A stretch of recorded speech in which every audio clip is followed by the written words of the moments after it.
አይጋን የሆነ ህግ በርበሬያት ምጥምጣት ሄሪዲ አይኮ ባዘስ ከዛ ፊሊሲን ጨደቲኮ ጉት ሎይስ ከሳምንት በኋላ ትንሽ ይሻለኛል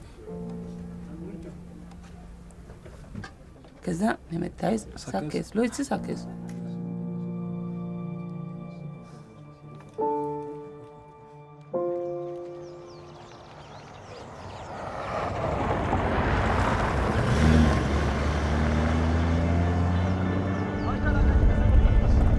When I first found out I was traveling to Ethiopia, I think my initial thoughts were it was going to be famine and dusty plains, but now that I'm here, it couldn't be more opposite.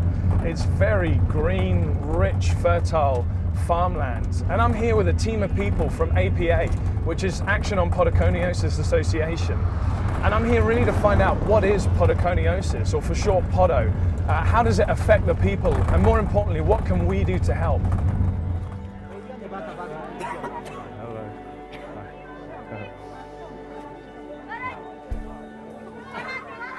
We're just here at our first village and a guy's put his hand up, walked forward, and I'm just getting my first glimpses of somebody with Podo.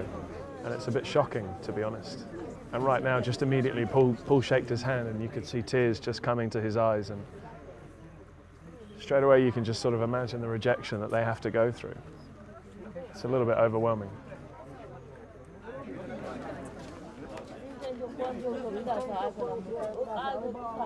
So what's going on? This is Galega Mana, and Galega Mana has had Podo for about 9 years now. So Galega Mana is a farmer. You get Podo basically through barefoot farming in the fields in the center of Ethiopia, in the highlands.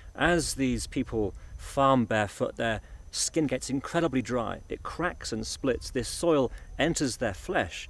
And unfortunately, it reacts with the lymphatic system, destroys it, and that starts off the chain reaction producing podoconiosis. It smells really bad. I mean, you have bacterial growth, you have fungal growth, you have yeast living in the crevices and cracks of the feet here. If you have it for a long time, you get this condition here. It's called fibrosis, where you get massive growth of connective tissue, and all of the leg, feet swell up, and you get these large growths as well. I mean, I couldn't just... That must be so painful to walk around with. And then, obviously, on top of all that, then you have the stigma and the ostracism in society. And so very often people will starve because they're chucked out of their families, they can't work, they can't marry, they can't have normal human relations. And so it's not just the physical effects, it's also the psychological effects as well.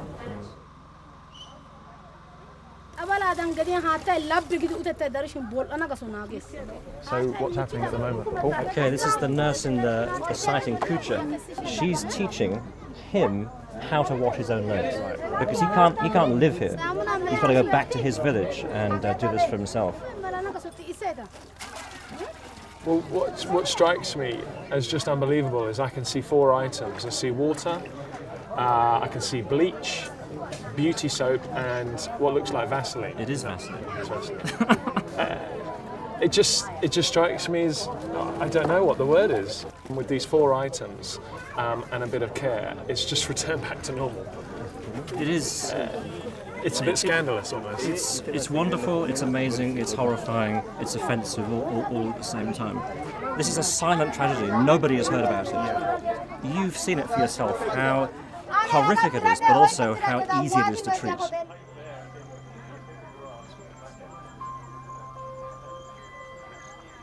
My heart's sort of beating quite hard, and you just get a sense of, yeah, it's horrific to live with, but the whole ostracised from society on the outside, what they have to live with is just unbelievable. And it's so simple to treat.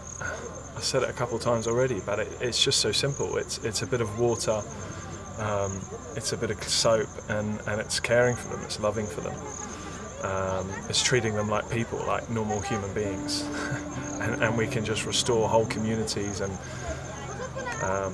it's just been a bit of an eye-opener, I think. I don't really know what else to say.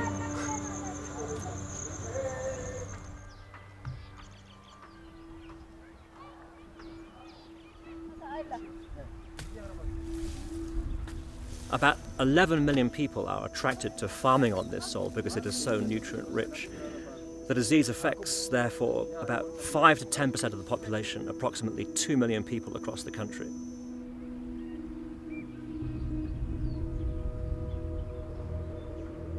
APA is a non-governmental organisation that is working here in Ethiopia to really meet the needs of Podo sufferers.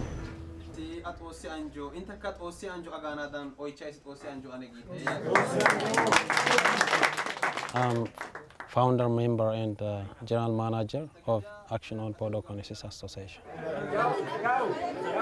APA is provide shoes for Podo patients, provide treatment kits in each treatment site and giving hygiene treatment and aware about the Podo disease.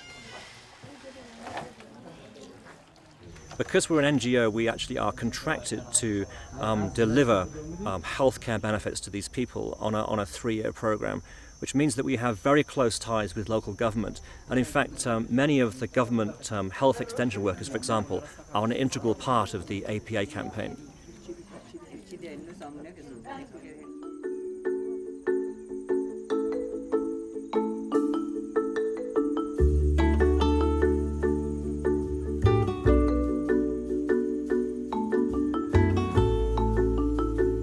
So this is the workshop where Gamana, the guy we met earlier today with quite severe podoconiosis, this is where his shoes will actually be custom measured and built for him. Yeah.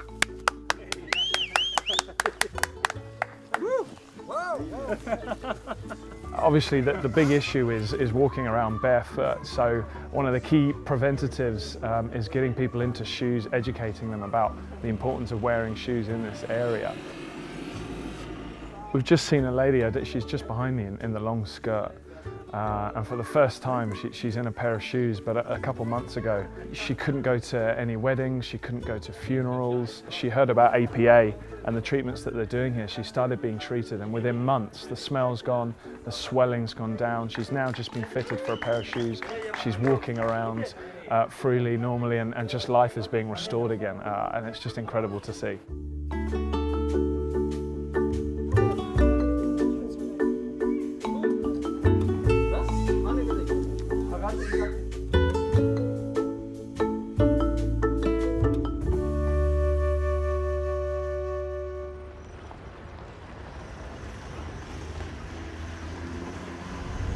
Well, we've been here a few days now. We're currently driving way up into the mountains, into some pretty remote parts of Ethiopia. And today we're going to visit sites APA have set up to treat people who really have never been reached before.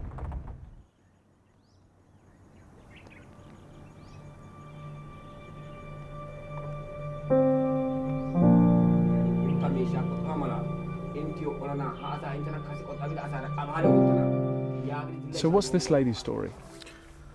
Her name is Ayalech. Her husband died because of Podo. Right. Okay. And have 4 children. She trying to manage her family's income. Because of foot pain, all her body already burning and could not work. As she said, it is difficult in my life, and just I'm coming here to get medication. It's a modern silent tragedy affecting millions of people who have no voice.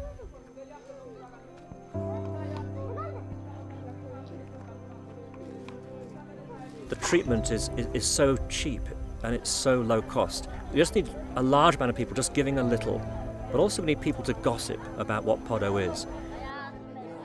I invite you to join our work here in Ethiopia by giving whatever you can and telling about Podo for people. Please join us. And we've proved that we can make a difference, and it gives me hope that we can take that model and take it to the rest of the world. What an incredible week. We've seen some amazing things. We've also seen some really heartbreaking things. And for me, when it comes to solving this problem of podoconiosis, really it starts by treating these people as human beings. You know, these aren't just Africans with a skin disease that isn't very nice to look at. These are people. They have lives, they have families, husbands, brothers, sisters, jobs. And I think when we can begin to treat them like people and think of them like people, that's where we can begin to solve the problem of podoconiosis.